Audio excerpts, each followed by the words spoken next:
ఈ 5 నవరాత్రుల్లో ఒక్కొక్క నవరాత్రి ఒక్కొక్కసారి చేస్తూ ఉంటారు. గుప్త నవరాత్రులు ఆషాఢ మాసంలో చేస్తారు.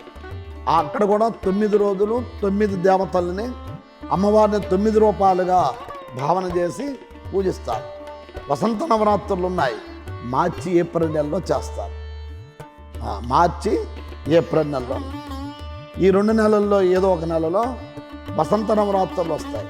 ఆ నవరాత్రుల్లో కూడా 9 రోజులు అమ్మవారిని 9 రూపాయలుగా చేస్తారు. అట్లాగే గుప్త నవరాత్రులు అంటే ఆషాఢ మాసం. అట్లాగే పౌష్య నవరాత్రులు పుష్యమాసం నుండి వస్తుంది, పుష్యమాసంలో చేస్తారు. అట్లాగే మాఘ నవరాత్రులు అంటారు, మాఘమాసంలో ఫిబ్రవరి నెల ఆ మాఘమాసంలో ఈ నవరాత్రులు చేస్తారు. అప్పుడు కూడా 9 రోజులు అమ్మవారిని 9 రూపాయలుగా భావం చేసి చేస్తుంటారు. వీటన్నింటిలోనూ మహానవరాత్రి అన్నారు దీన్నే మహానవరాత్రి, దీన్నే శరన్నవరాత్రి అని పేరు.